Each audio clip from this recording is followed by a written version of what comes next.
সামনে পরীক্ষা, এর মধ্যে শীতকাল, এর মধ্যে নানাবিধ অনুষ্ঠান।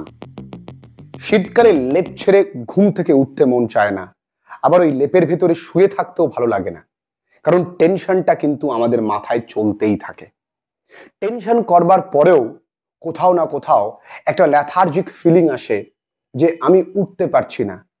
এইভাবে সময় গড়িয়ে যায় এবং দিনের শেষে মনে হয়, হায় রে, আজকের দিনটাও নষ্ট করলাম, কি যে হবে সামনে বুঝতে পারছি না।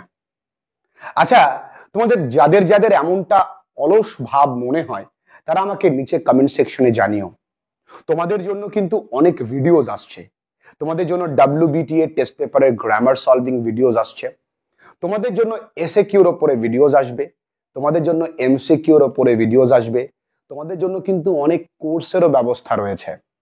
যদি তোমরা আফটার এইচএস নিজেকে স্পোকেন ইংলিশ ইমপ্রুভ করতে চাও তাহলে তার জন্য কোর্সেস আছে। ইংরেজি গ্রামারটাকে ভালো করে শিখতে চাও তার জন্য রয়েছে। সবটাই তোমরা নিচে দেওয়া হোয়াটসঅ্যাপ নাম্বারে কিন্তু মেসেজ করলে জানতে পারবে। এখন আমি তোমাদের কাছে একটি প্রশ্ন করব। প্রথম প্রশ্ন, তোমাদের শীতকাল, গরমকাল, বর্ষাকাল, প্রত্যেক কাল ভেদে নানা সময় নানা রকম কিন্তু অজুহাত থাকেই। গরমকালে বলবে যে এই গরমে হাঁসফাঁস করেছি সারা রাত, ঘুমোতে পারিনি, তাই সকালবেলায় ঘুম থেকে উঠতে পারিনি। শীতকাল বলবে এই কুয়াশার মধ্যে কি করে উঠবো, তাই না? আবার বর্ষাকালে বলবে এই বর্ষার মধ্যে কি করে পড়তে যাব। দেখো, এই অজুহাতকে তোমাদের সব থেকে বড় হাত বলা হয়, আর এই হাতকে লম্বা করার পেছনে দায়ী কিন্তু তুমি এবং তোমার পরিবারের সব থেকে যে মানুষটি তোমায় ভালোবাসে সে মানুষটির। তোমরা আজকের ভিডিওটা তোমার বাবা অথবা মাকে সঙ্গে করে নিয়ে দেখো, তাহলে বুঝতে পারবে যে আজকের ভিডিওর মাহাত্ম্য কতখানি। আচ্ছা ধরো তো, যদি তুমি এখন শুধুমাত্র অজুহাত দেখিয়ে ওই লেপটা ছেড়ে তুমি বিছানা থেকে উঠলে না, একদিন যদি আসে যখন তোমার দেয়ালে পিঠ থেকে যাবে, তখন কিন্তু প্রথম ট্রেনটাও তোমাকে ধরতে হতে পারে। প্রথম ট্রেন মানে 3:30-র সময়, কারো কারো স্টেশন থেকে 4টের সময়।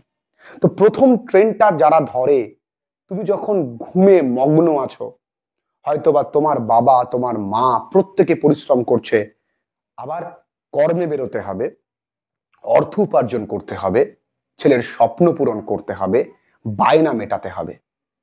সেই তোমার স্বপ্ন পূরণের জন্য এরা, এই মানুষগুলো কিন্তু পরিশ্রম করছে।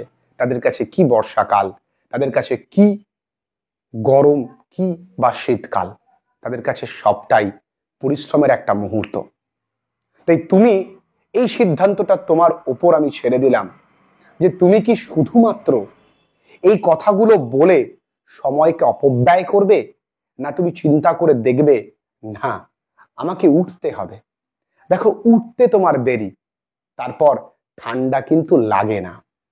জাস্ট উঠে দেখো, তুমি যত শীতকে প্রোটেক্ট করবার জন্য যত কিছু জড়াবে, ঠান্ডা তত লাগবে। তুমি দেখবে ঠান্ডা থেকে নিজেকে বাঁচানোর জন্য ঠান্ডাকে মোকাবেলা করতে হবে। আচ্ছা, তোমাদের কখনো মনে চায় না যে আমরা জীবনে নিজেকে এতটা সুপ্রতিষ্ঠিত করব যাতে করে আমরা অভুক্ত মানুষগুলোর পাশে দাঁড়াতে পারি? আজ তুমি লেপের তলায় শুয়ে খুব গভীর ঘুমে স্বপ্নে নিমগ্ন আছো। কত মানুষ আছে একটা সোয়েটার পায় না, কত শিশুরা আছে ঠান্ডায় থরথর করে কাঁপছে। নিজেকে এমন ভাবে সুপ্রতিষ্ঠিত করো, এত অর্থ উপার্জন করো যাতে করে ওদের পাশে তুমি দাঁড়াতে পারো। তোমাদের কাছে আমি একটা প্রশ্ন আবারও ছুড়ে দিই, সৎসাহস থাকে নিচে কমেন্ট সেকশনে জানিও, তোমরা কি শীতের আমেজটাকে উপভোগ করবে, না সফলতার তেজে শীতের আমেজটাকে দূর দূর করে দাঁড়িয়ে দেবে? উঠে দেখো, শীতটা নেই। আর এই শীতটা তোমার কাছে ততই জাকিয়ে বসেছে, কারণ শীত নয়, তোমার সব থেকে বড় শত্রু অজুহাত। এই অজুহাতকে তোমাকে উপেক্ষা করতেই হবে। তাই তোমাদেরকে বারবার করে বলবো, সামনে কিন্তু পরীক্ষা, সামনে আর সময় নেই। এই সময় আর কোনো অজুহাত দেখিও না। তোমার যে হাত দিয়ে তুমি লেখো, সেই হাতটাকে গরম করে এত সুন্দর উত্তর লিখে আসো যাতে করে নাম্বারের তেজে তোমার পরিবারের সমস্ত কষ্টগুলো মুছে যায়। তোমার জন্য পুরো গোটা পরিবার স্বপ্ন বেঁধে আছে। তাদের স্বপ্নগুলোকে ভেঙে দিও না। তাদের তাদের তাদের সমস্ত আশা ভরসাকে চুরমার করে দিও না। তুমি তাদের ভরসা, মাথায় রেখো। আর এই সমস্ত আশা ভরসা তোমারই ভালোর জন্য। তুমি যদি এখন উঠে পড়াশুনো করো, এই পড়াশুনোর লাইফটাকে এনজয় করো, এটা কোনো পরিশ্রম নয়। আমাদের পৃথিবীতে আমরা এসছি শিখতে, সময়কে সদ্ব্যবহার করতে। সবাইকে পৃথিবী ছেড়ে চলে যেতে হবে। একদম শেষ ঘুমে সবাই থাকতে পারবো। যতদিন জেগে থাকবো ততদিন পৃথিবীটাকে উপভোগ করতে পারবো, জানতে পারবো, শিখতে পারবো। তাই তো বলবো, তোমরা সবাই ওঠো, পরিশ্রম করো। পরিশ্রম একটা আলাদাই মজা, আলাদাই শান্তি। ভালো থেকো। তোমাদের ভালোর জন্য তোমাদের স্যার সবসময় তোমাদের পাশে আছে। তোমরা এত ভালোবাসছো, তোমাদের প্রতিনিয়ত মেসেজেস পাই, দেখি, খুব ভালো লাগে। তোমরা খুব ভালো থেকো।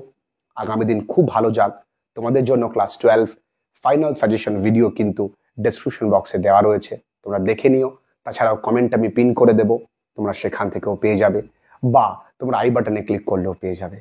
খুব ভালো থেকো তোমরা।